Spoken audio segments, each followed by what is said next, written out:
Hello, everybody. I'm Joshua Doss. I'm a senior research manager here at Hit Strategies. I want to thank everybody first for being here. Um, we are very aware that this moment is shaped by fights over the VRA and democratic regression and, you know, regression of fundamental rights in America. And your time and your attention are incredibly valuable. And we genuinely appreciate you spending that with us.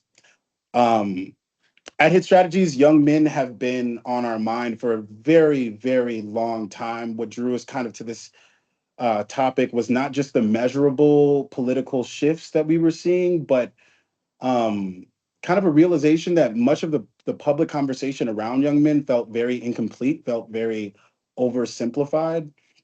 And despite the scale of these changes that we're going to talk about today, um, by our read, there really haven't been enough serious investment into understanding young men. There is endless commentary about young men, but there's far less rigorous investment into research on young men. So over the next hour, our goal is not to claim that we have all the answers. We simply want to offer a window into some of the patterns and the insights that we have uncovered through our work, and then hopefully spark a deeper curiosity and investment into pushing this conversation forward. We can go to the next slide.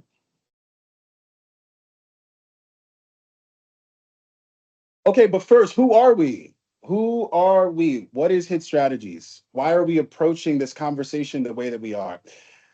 At its core, our research is grounded in a very simple belief, I like to say all the time. Um, there's a direct relationship between who institutions choose to research and who institutions ultimately end up serving, right?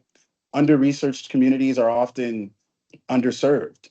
Um, the opinions, the experiences, the behaviors, the attitudes that get measured are often the same ones that become visible to institutions, visible to policymakers and media and systems of power, right? Like an example I use all the time is like how would we know what percentage of Black Americans live in a food desert if nobody's doing the research, right? How would we understand the prevalence of bullying or exclusion experienced by queer and trans communities if those questions aren't being seriously studied, right? So that's where Hit Strategies comes in.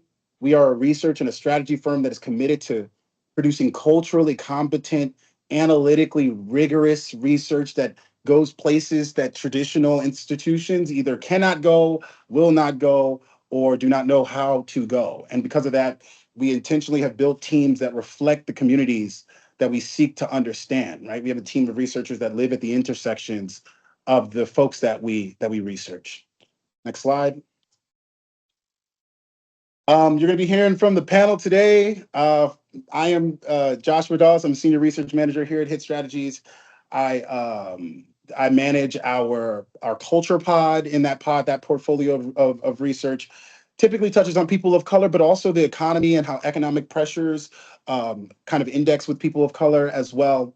And you'll be hearing from some of our very talented researchers as well. And I'll let them kind of step up here and introduce themselves.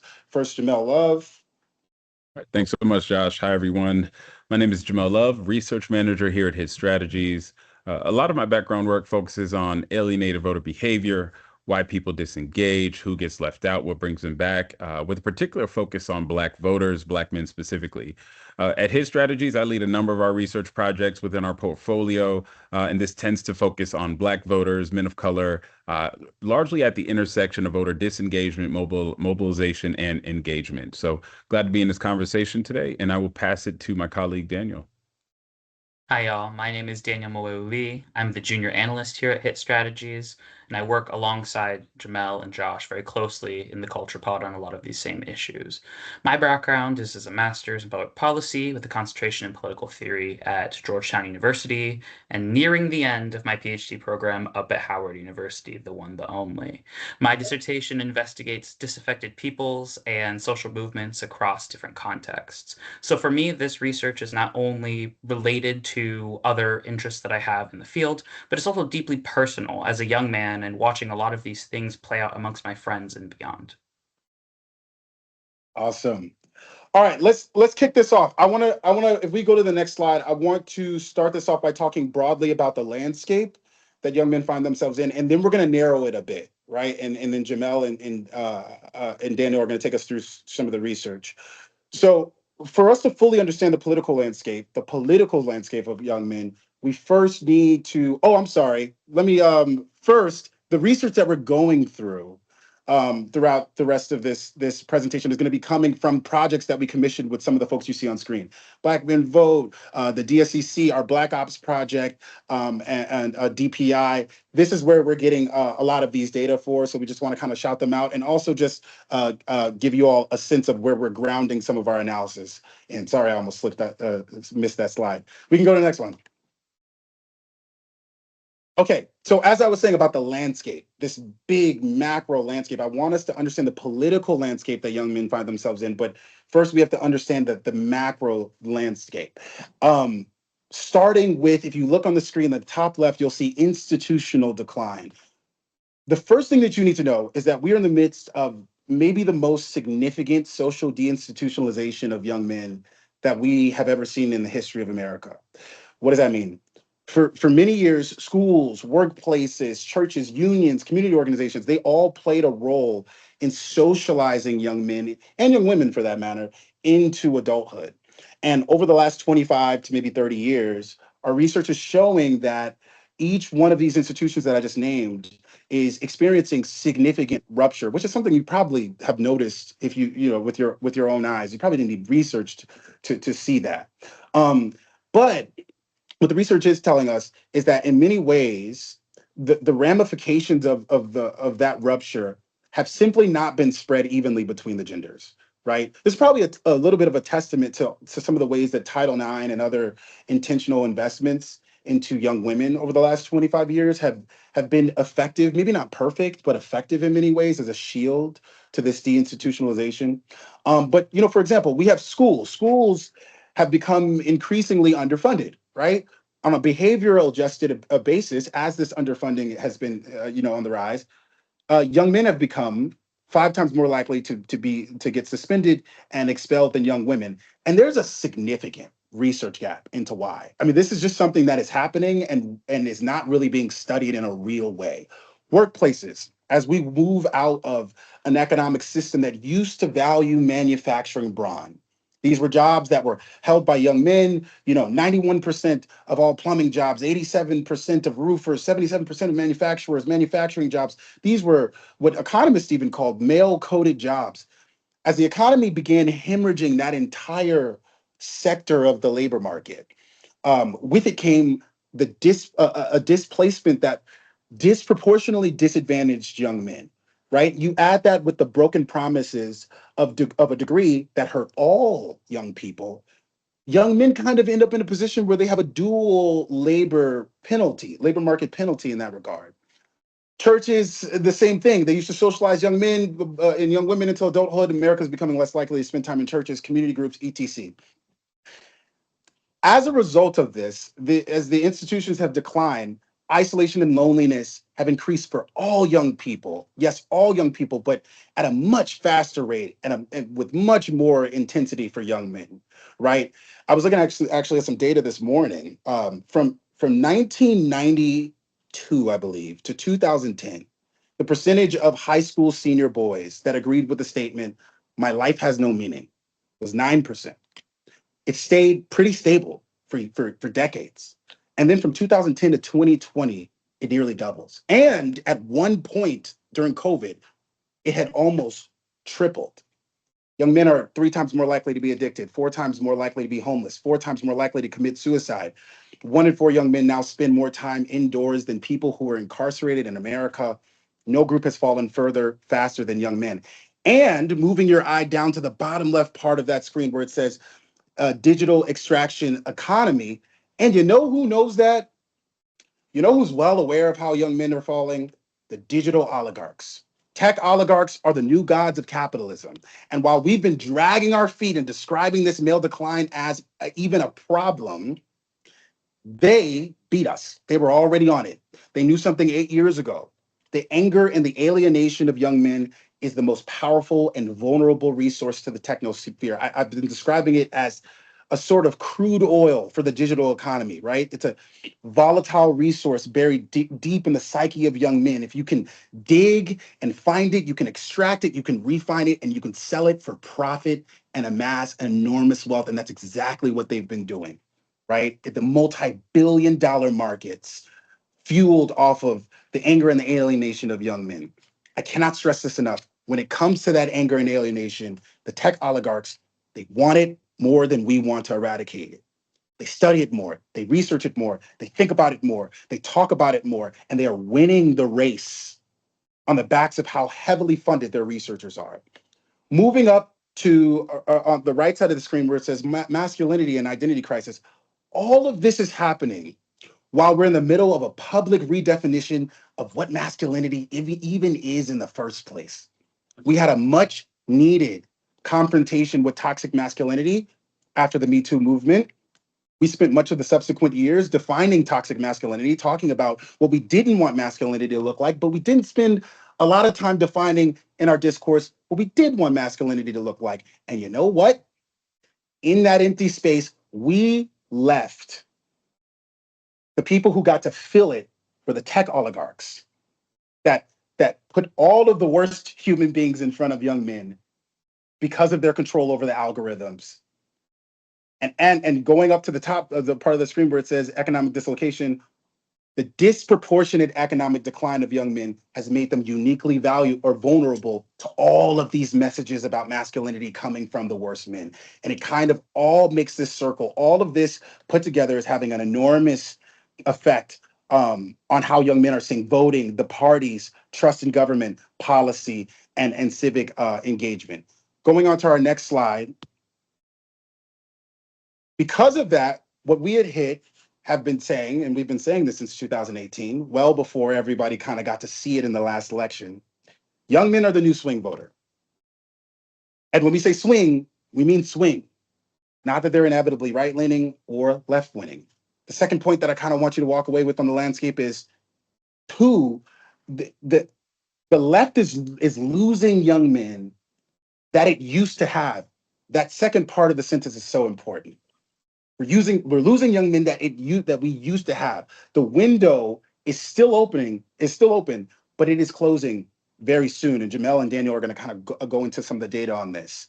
But I want to be clear, as it pertains to young white men, Trump's underperformance on the economy maybe has been one of the only things keeping that window open. Were Trump's governing skills to be 25% as his showmanship, 25% as good as his showmanship, we may have hit the point of no return with young white men. But to be very clear, Trump's unpopularity will not carry Democrats to victory if they themselves are less popular than Donald Trump. Okay? Next point. If you leave here remembering only one thing, I honestly hope it's this. Progressive policies are popular with young men. It is progressive leaders that are not. Why is that important? That means persuading young men does not require abandoning progressive values or alienating your base. And lastly, there's a digital intersection here that is uber important. If your researchers are creating messages that only work in focus groups, you've lost. If your researchers are creating messages that only work on billboards, you've lost. If your researchers are creating messages that only work on ads on television, you have lost. Get yourself a pollster that understands how to translate these messages into vertical videos online. That is where young men live, and that is where you will reach them. And Hit Strategies has enormous amount of industry expertise there. So that's kind of my opening spiel. I want to turn it to Jamel and Daniel, who are going to walk you through the data that highlight some of the things I say, and also take further some of the concepts that we didn't get to kind of touch on in the beginning here.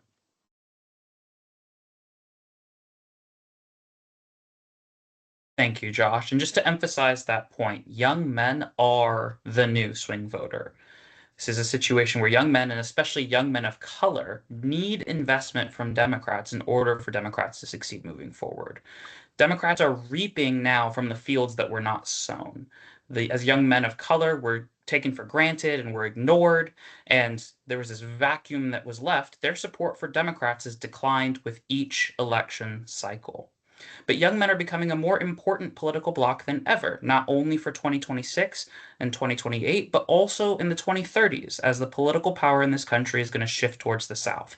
35% of the country's young men are in the South. They are disproportionate in that space, which means if we're not reaching them, we're not reaching the South, which means we're not coming into power. So it's more important than ever for Democrats to really listen and take hold of this group. If we move to the next slide, we see that Democratic vote share has actually remained pretty constant amongst white people. If you look at the graphs at the top right, you'll see that amongst white people overall, there hasn't been any movement in terms of the vote share that Obama got in 2012 as Harris got in 2024. In fact, they've actually made gains with white women in that respect. White young men have actually held relatively stable there too. But the real leakages have been with Black folks, AAPI folks, and Latino voters. Those drops have been massive. For young men in each of these groups, the drops have been the most severe.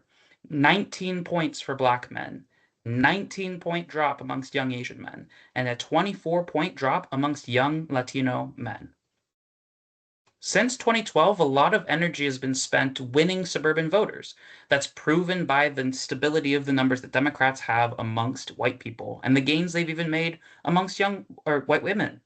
But people of color have been neglected as part of this parity. Millions of young men of color, once reliable Democrats, are being convincingly pulled in three different directions: sticking with the Democratic Party, giving Republicans a shot, or staying home. And increasingly, we're seeing people turn towards these alternatives as Democrats don't have the answers for them. Let's move to the next slide. Or let's move to the next slide, and Jamel's going to take over here. I'm talking about where young men stand. Yeah. Thanks for that, Daniel. So I want to make a case that might feel a little counterintuitive given the scale of the drop off, the scale of the erosion. And it's this: young men are still very reachable. And as cliche as it might sound, we are running out of time on this, right? 2 election cycles from now, we will be having a very different conversation. In fact, 1 election cycle from now. So there is a real urgency to that erosion. And I'm going to get into a little bit of the data that we have to kind of contextualize this. So what's the slide change here? So one of the biggest things in terms of when we're thinking about the stories that we hear in dominant public discourse, the story being told is this: young men of color are increasingly going MAGA, young men of color going MAGA, right? And you see this, it's all on social media, etc. And I want to kind of challenge that notion, because there hasn't actually been this crystallization of right-wing ideology, particularly among this young men of color cohort, right? And I do want to say there is some truth to this, right? With respect to media consumption patterns, online engagement patterns, there is some truth to this in that respect. But in the electoral context, what we actually see is that less than 1% of young Black men who we talk to explicitly identify as a MAGA conservative. 3% of young Latino men, right? And then when we're asking them, well, how many of you are traditional, right? Traditional conservatives in that respect? We see still smaller shares of younger Black men and smaller shares of younger Latino men than turned out to vote for Trump in 2024. And so what I want to point out here is that this is not a story of, hey, we've lost young men, right? It's not a story of they've switched teams, but rather it's a story of disengagement. It's a story of abandonment rather than one of conversion. And so even among Black men and Latino men who did vote for Trump in 2024, it would be grossly unfair to characterize them as MAGA voters, right? As voters who you can depend on, or voters who you might see as committed right-wing or Republican voters in the future. In fact, these younger men are still, right? Their vote choice for Trump is more so a search for a political home, a renegotiation of political identity. And so it's more a story of belonging rather than a permanent shift rightward. And this is especially true with respect to younger Black men. Next slide. As Jamel mentioned, young men aren't a bloc that's been lost to the right, even among Trump voters. But the window to actually reach them before some of these patterns become permanent is closing fast. There's a widespread registration and turnout situation going on specifically amongst young men that represents a looming crisis. The biggest drops between the election in 2020 and the election in 2024 in registration and turnout were both amongst young men. If you see the dark gray bar on the left-hand side, you see that it's about 5% compared to the other groups. 5% may not sound like a lot, but that's actually 500,000 people who stayed home more than relative into 2020. And on registration, we see that number is 100,000. It's over 100,000 fewer people who didn't even get registered.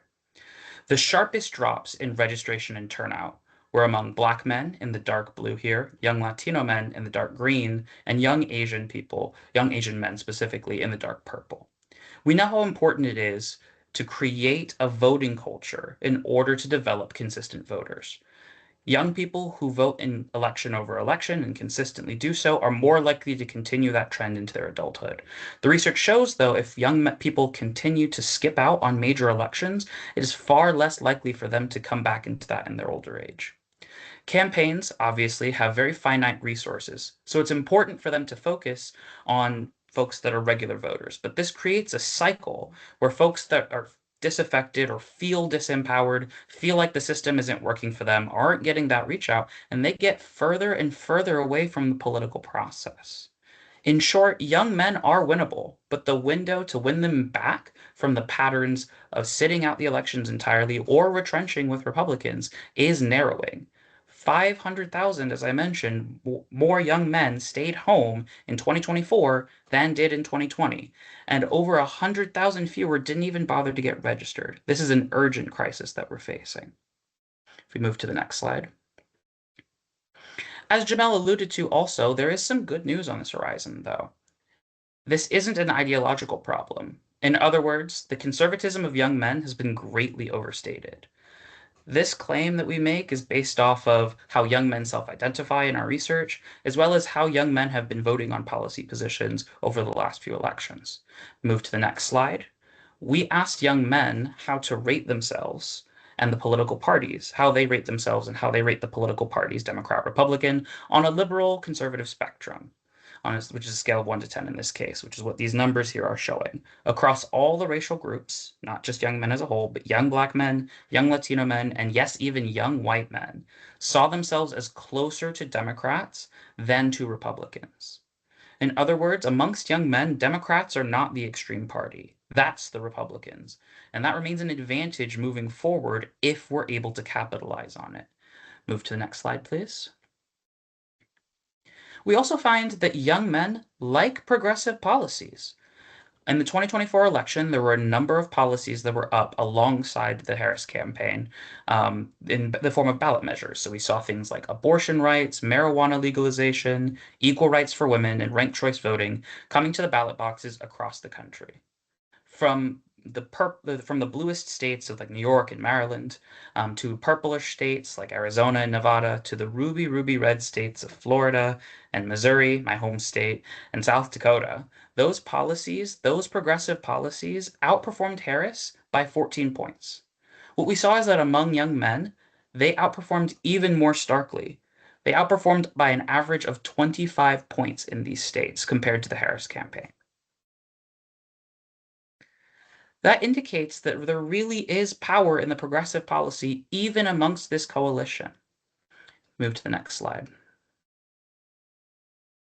These proof points indicate that you don't need to sell out marginalized communities and the base to chase young men.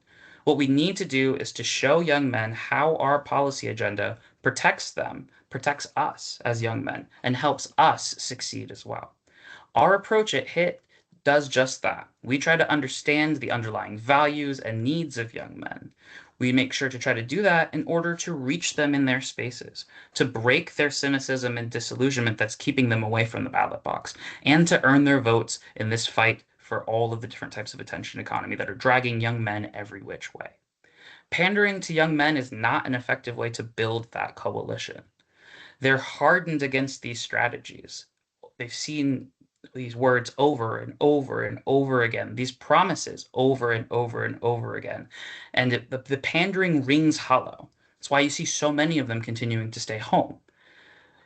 They've shown that they will stay home if they don't believe in either of these candidates, or they at least don't believe that they're really going to help them. They're really going to change what's wrong. So what we need to do is build an agenda that actually shows that we are going to protect them and help them succeed. The Manosphere and the Republicans have built on this in a way. They make young men feel heard by increasing their relative power. They strip people that aren't young men of the success and rights they deem as being undeserved.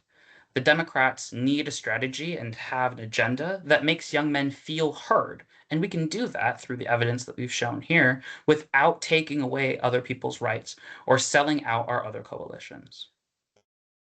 Move to the next slide. Again, as we've mentioned, what we've seen so far is that young men see themselves as closer to Democrats than they see themselves to Republicans. And young men support progressive policies when they're at the ballot box.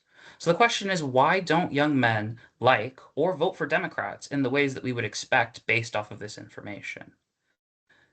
Among young men, we see that policy was not the primary driver for these political decisions. Rather, these choices were a lot more vibes-based. If we move to the next slide, these vibes-based reasons, not concrete in respect to like, oh, this policy proposal or this prescription or this taxation rate, but more affective dynamics, as shown in blue, were three of the top four reasons not to vote for Democrats. That's being out of touch with the working class, that's being inauthentic and unrelatable, and that's not prioritizing people like them, red, not prioritizing young men in their economic agenda, in the way that they message their economic agenda especially. Policy-specific reasons, like their stance on immigration or crime or trans issues, as we've shown here in the yellow, are some of the least likely reasons that these young men had to not vote for Democrats.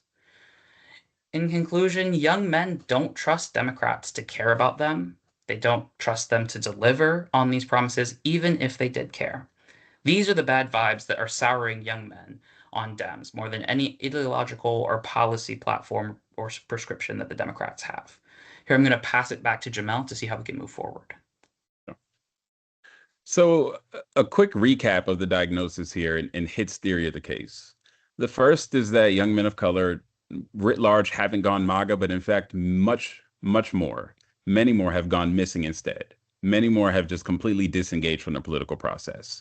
And the second is, again, young men are not as a bloc, especially young men of color, ideologically conservative. One other note on that is that conservatism is conceptualized in terms of the underlying values differently for men of color than it is for white men. And there's some existing research on this as well. Additionally, young men see themselves as closer to the Democratic Party, closer to progressive values than they do Republicans. They actually see Republicans as the party of the extremes. And so all of this points to the fact that young men don't support Democrats not because of policy, not because of sort of the proposals put forth, but specifically because of vibes, because of how the party makes them feel or perceptions of the party. And this is a very fixable and solvable issue. So what do we do about this? Where do we go from here? The main thing that we need to do, if we go to the next slide, is really just talk to young men, reach them on the issues that they actually care about. There's a lot of commentary right now, again, in the public discourse around what it is that young men actually want out of politics, and many arguments that actually have a lot of truth and nuances to them that are worth considering. But in this particular political context here, masculinity, as we asked young men in general, young black men in this sample, what's important to you right now? And what we find is that becoming a more masculine man is actually one of the least important explicit things that young men are centering. It's one of the least important things that they're mentioning. In fact, what really matters to young black men is seeking passion and joy, making personal decisions about their life. That's agency. That's finding meaning and excitement. And so this is irrespective of whether they were a Harris voter in 2024 or a Trump voter. Again, speaking to data we referenced earlier, whether they voted Harris or Trump, we actually see more in common across the board in terms of the life goal priorities. And so what we're looking at are young men who care more about social and economic freedom, especially when it's stacked against whether or not they want to simply become an alpha male or a more masculine man. This is simply not how they're actually conceptualizing success. It's not how they're conceptualizing their goals. It's not actually a dominant framing unless that is what is being led with. And that's what we see on the right. That's what we see, to Josh's point, in terms of the algorithms and the manosphere. That's the dominant framing that's led with, and that's what young men are responsive to and vulnerable to. Next slide. And so this slide is, I think, really important because it actually, when we ask young men, like, well, what are the ways in which you define success? We actually see that these success markers are actually proxies for how they're defining masculinity. It's not by cultural war markers, but rather these are, if you look at the list of these things, I would imagine that many folk on this call say, you know what, I actually want those things too. I want a fulfilling job and a career. I want emotional stability. I don't want to crash out. I want to provide for my family. I want to have personal agency. We actually see that the values and the underlying priorities of young men in terms of how they're defining success, right? How they're the modern definition of manhood can be encapsulated in values and priorities that we actually already have. Values and priorities that are already undergirding the core values of the Democratic Party. And what I really want to hammer down here is none of these things can be or should be or will be at the expense of women, at the expense of queer folk, at the expense of the core base of the Democratic Party. We see this as both and rather than either or. We can talk to young men at the intersection of these priorities, these life goals, because they're common not just to young men, not just to young men of color. And we can do so in a way that doesn't alienate or further harm or marginalize those that are part of the base as is. Next slide. And so as we lead to an end here, really want to highlight these 4 points here. These are the talking points that we really want you all to leave here with, if nothing else. One, you need to think about young men as a swing voter. No longer we must think about them as a group that is negotiating their political identity.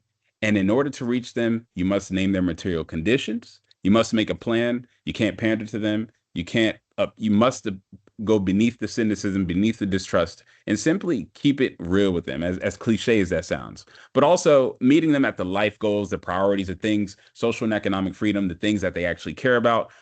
And you don't have to even counter, right? The culture war. You don't have to counter message culture war masculinity messaging with, you don't have to do that. That's simply not actually what young men care about. That's an entirely different world frame. That is an entirely different battle.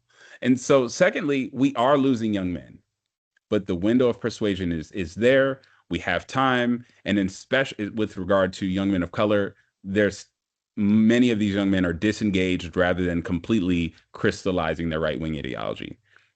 Thirdly, and I've said this before, we do not have to do any of this at the expense of harming women, queer folk, voters of color, or any of the core progressive goals of the coalition, especially the left, the farthest left sort of portions of the Democratic or progressive coalition, if you will. And lastly, again, we must embody the values that young men want. The rest of the world wants them too. The rest of the political coalition and the Democratic base wants them too. Authenticity from leadership, transparency, accountability, and stop expecting young men to just change, right? Stop expecting the tide to change on its own. There is some work that must be done to reach young men. And again, this work can be done without decentering or putting harm to other groups. And then I'll go ahead and pass it to Josh to wrap us up. Thank you, Jamel. Okay, we are nearing the end here. We're going to have a little bit of a Q&A. So if you've asked some questions in the chat, I will try to make sure I get to them and get our researchers to kind of touch on them. First, what I'm going to do here is talk about a little bit of what we want to do. We, as I said before, our research firm, the majority of the work that we do is driven by the investments that we get. And so we would like to learn a lot more about these topics. We have some ideas on what we would do if we had more opportunities to learn more about these topics, and we want to run some of them by you. These are 4 fully conceptualized projects that really just need a group of people to kind of come and be the backers of them. So the first is our Manosphere project. Right now, almost every institution is trying to understand young men in a very binary way. And actually, the manosphere, they're trying to understand the manosphere in a very binary way. So you have researchers that are studying the symptoms, and you have other researchers that are studying the causes, right? But both approaches kind of miss what we think is the most important layer of all, and that is the transmission mechanism itself, right? This is a politics problem, the manosphere, but it's mainly a contagion problem, right? Some young men run into the manosphere and get stuck, and some run into the manosphere and it bounces right off. Why? Right? That's an extremely important question if we want to divert folk from that pipeline. So what we are proposing is kind of a first of its kind hybrid project that really uses the themes of epidemiology and replicates those models to study the manosphere the way that the health fields study infectious diseases, right? So we're going to use concepts like contagion theory and susceptible exposed recovery models, and we're going to identify the conditions that make some young men more vulnerable. Studying the algorithms as the ecosystems, influencers as super spreaders, right? And we actually have a hunch from some of our research that people can actually build contagion, or I'm sorry, cognitive antibodies, right? The same way that like you get exposed to a dormant version of a infectious disease and you can have that vaccine, you can have that vaccination. Some of our research is showing that you can do some of the same with misinformation. As long as you show it to people and you pair it with the correct information, you can build up immunity to the manosphere. And this is a fascinating thing that we want to learn a lot more about, and then eventually be able to use it in in our midterms. Secondly, we have our culture and values project. This one would be a deep values exploration into a lot of what Jamel was just talking about. Young men hold their values tight, their emotions give context to their values, right? And so we're trying to create messages that first engage with them on a values level, and then kind of permeate throughout their emotions and ultimately track the DNA of decision making that leads them towards certain actors versus other actors, right? And so in there is hard work, agency, masculinity, all those things. We want to learn that at a very deep qualitative level, and then pressure test a lot of that stuff and turn it into messages and see how we can move young men on progressive issues and progressive candidates. The third is our economic populism project. This is um, one that's really near and dear to my heart. One of the biggest mistakes that I think institutions make when they're trying to understand young men as it pertains to economic populism is that there's actually three tranches of populism. There is economic populism, social populism, and cultural populism. And each one of those things has different emotional triggers. They require different messengers, language systems, pathways of activation. And when you can put all three together, you can get like very cult like followings like Zoran Mamdani and a Bernie Sanders and a Trump. We want to put together a project that understands this at a deep level. So you don't need a wildly charismatic leader to do it. We'd be able to give that to Democratic leaders all across the country so that they can do it in their races. And lastly, women.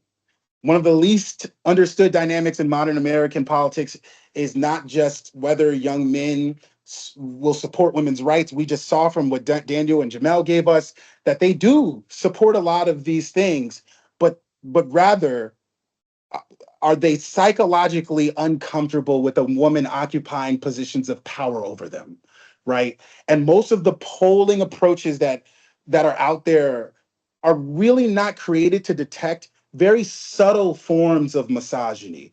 A very important one is called benevolent sexism. We saw it all throughout the election with Vice President Harris. Some people who didn't think, some young men who didn't think that they were being sexist. They're just like, well, women are supposed to nurture and care, right? And there's an enormous amount of sexism in that. And so we have some really interesting methodological approaches to get around some of those traditional barriers that you usually see people run into in focus groups and quantitative research. And we want to put that together as well. So these are the projects that we kind of have lined up. I think if we go to the next slide, I believe. Okay. I'll say about that last one. If you, at the very end, we're going to show you a QR code. If one of those projects is really interesting to you, you can kind of go on the QR code, or you can go to a website, or I think we're going to send out the link to everybody who's on this call. If you really liked one of those projects, or you have an idea of something of your own that you want to do with us, you'll have an opportunity to kind of let us know through that link.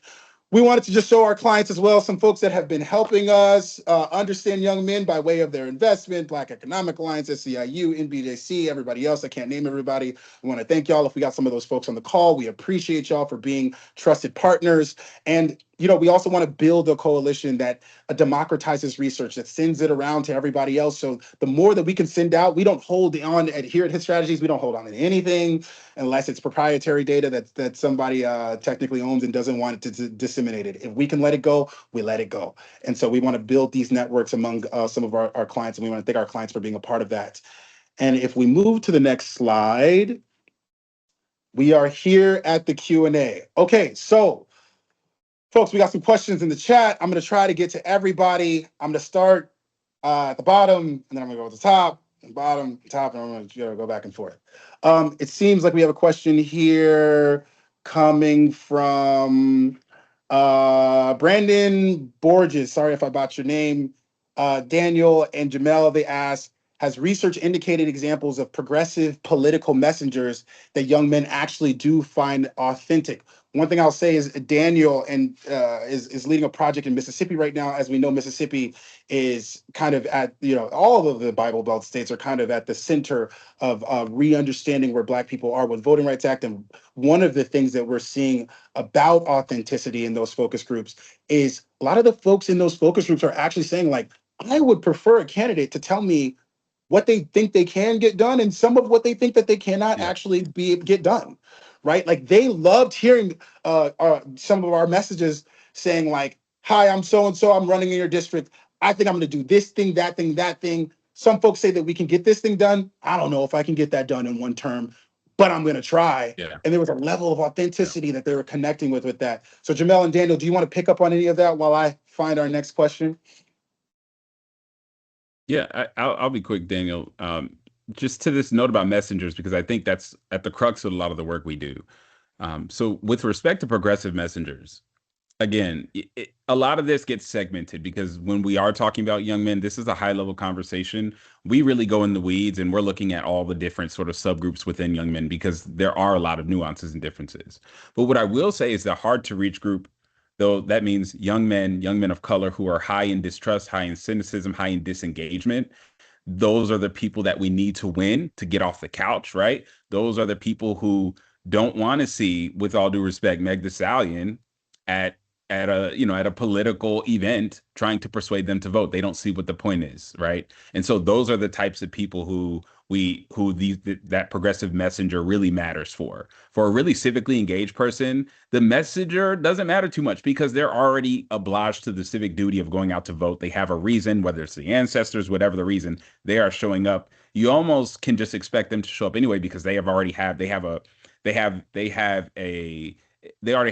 belief system that sees voting as necessary and proper, right? And so for the disengaged, high cynicism, high distrust groups, it's actually a bit simple. You simply have to tell it like it is and be truthful with that. And so that's why you see a lot of rightward shifts when we talk to folk in focus groups. They say, well, I saw that his policies weren't really all that great, but he was keeping it real. I believed everything he had to say. And so I said, I'm going to go with this guy who I believe what he's saying, even if all the sort of cues and the flags are saying to me, I'm voting against my interest simply because they're that starved for authenticity. And let me, I want to pass it to you, Daniel, on this topic too, because Jamel, the next question is specifically just for you. But, Daniel, you created a very, very high level index during that process that was supposed to use, factions of authenticity to kind of douse down disillusionment and disengagement among young Black men in Mississippi. Can you talk a little bit about how those things kind of play together? Yeah, what we saw in Mississippi is that there was an overwhelming level of disillusionment that fueled disempowerment. But there were two different groups that went through this cycle. So like everyone kind of looks at the state of politics, especially was in Mississippi, so we're talking about Mississippi. The state of politics there, not great, especially if you're a Black person, especially if you're a Democrat. And what we saw is these people pull away to two different sides. The first was this group of people who felt that disillusionment with this political system, that cynicism about change, but still found ways to justify voting.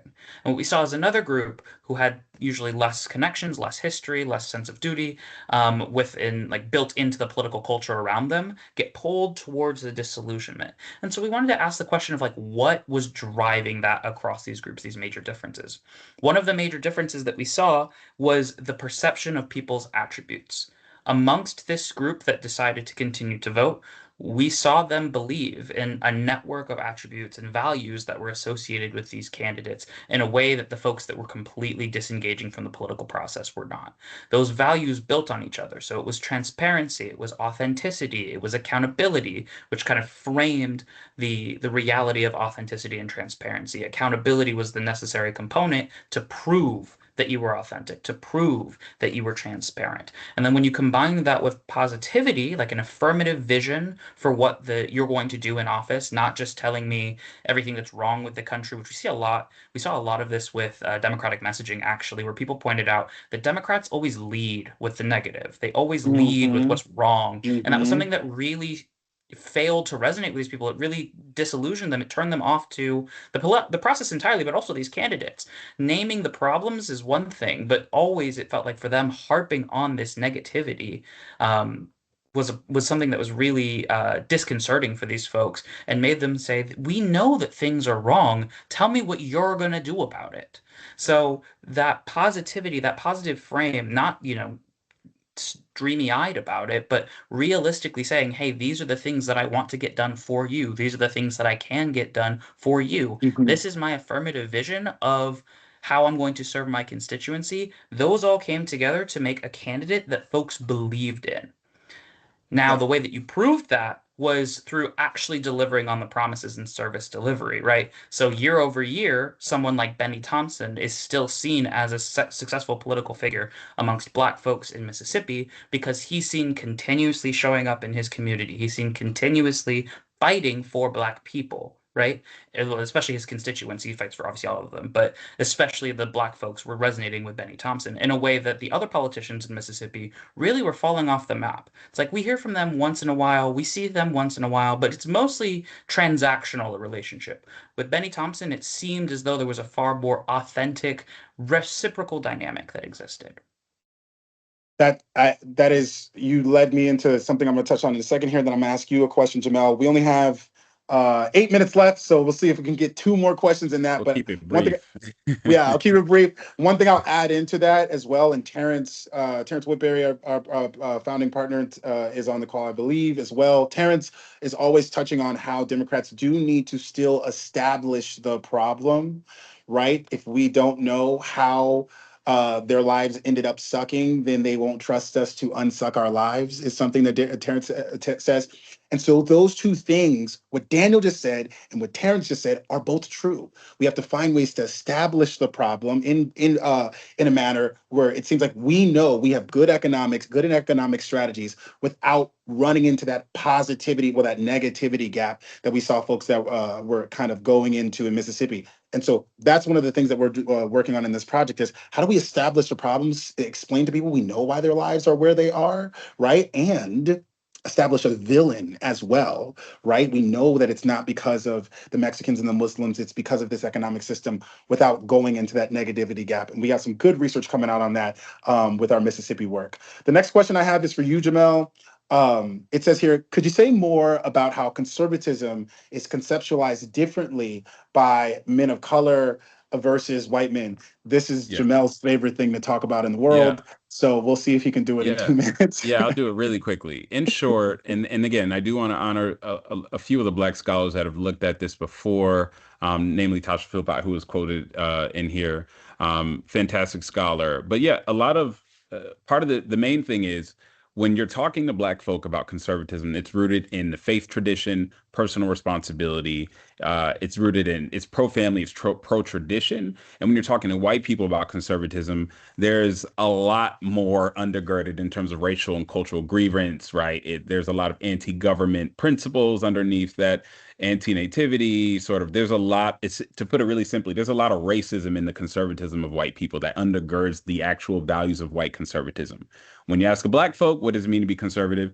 They don't have anything to say about sort of some of these really anti-other, right, principles, right? That's not what undergirds black conservatism. There's more faith tradition, family, etc. And so we didn't share the slide here just because we didn't want to inundate you all with too much data, but we actually have some data that shows when we really dig into with men of color, what does it mean to be a conservative? Many of them actually identify themselves as family values conservatives or faith conservatives rather than traditional MAGA or traditional conservative as we might think of it in mainstream political terms.